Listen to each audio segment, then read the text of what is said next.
Jan Willem, can you tell me what is fracking? Fracking is a technique whereby we open up rocks at quite a large depth in the Karoo in our case, 2 to 3 kilometers depth, where we push at a high pressure water, 99% water, and a little bit of sand and some chemicals into the rocks to break them open. And the fractures you make are actually very thin. They are as thick as a hair and maybe 100, 200 meters long. And you do that in order to release the gas from the rocks. Okay, and we'll be looking for shale gas. Yes. How much shale gas does South Africa have? If you would know, that would be great. No, we don't know actually. We would like to know, and for that reason we have to drill a number of wells to see actually whether there is shale gas, yes or no.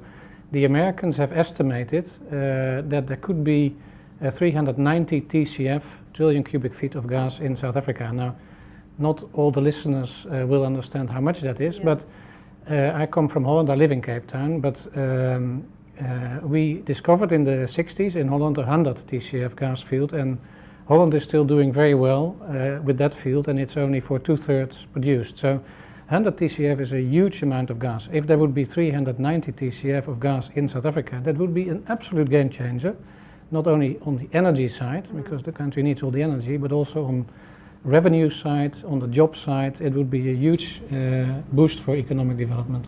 And how does that number compare with the rest of the world? I think officially, so if you look at the American number, we would then, South Africa would be the 8th biggest resource holder for this type of gas. Wow, and you mentioned it would be great for the economy and jobs. How?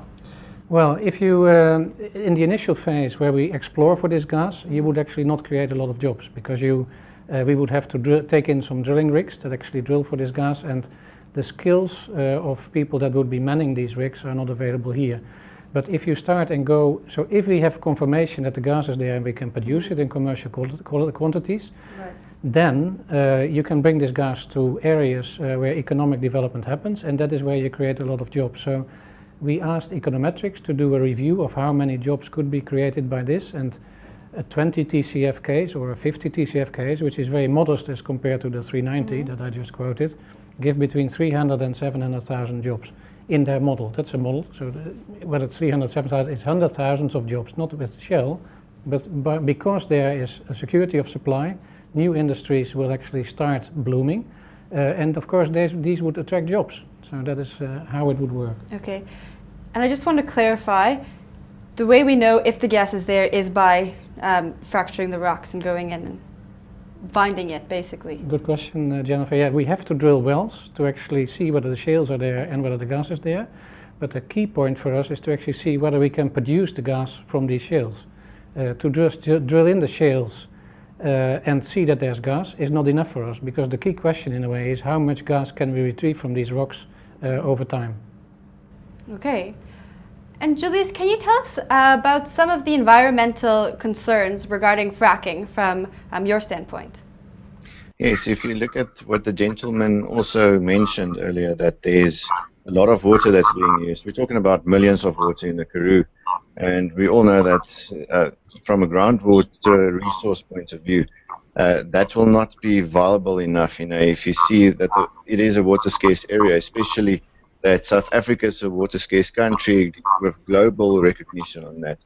And that's a major concern, where they'll get that water. Apart from that is where they will dump the wastewater, which is another concern that has not been clarified yet. Just on what the gentleman has also mentioned, you know, President Obama from the US also mentioned that there will be hundreds of years of shale gas.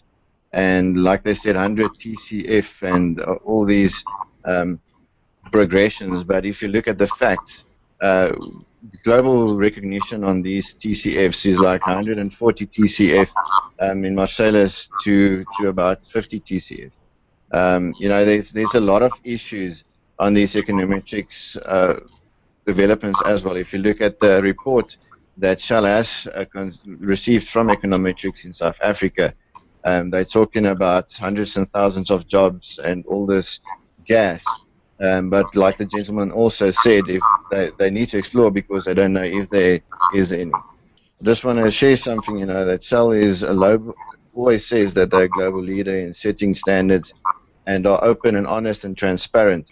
But we're sitting here and I'm looking at a document in front of me at the moment where there's total violations through this process that they've used, and the total environmental health and safety violations of 298.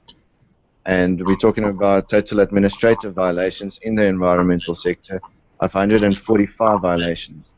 And then total administrative of non-environmental issues of 58.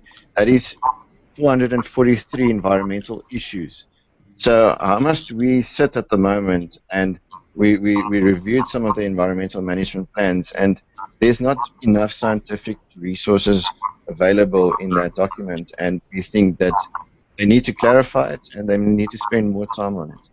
We have addressed a letter to Shell. I haven't received any responses, but we do have evidence that it has been received from the CEOs and the people who received it. And we are still looking forward to the response in that regard. We're not against economic development, but we really believe that sustainable development must occur in South Africa to ensure that the communities have jobs for more than 5 to 8 years, and for medium to long-term jobs, as well as the economic growth in that sense, and the maintenance and also the protection of our environmental resources in that regard.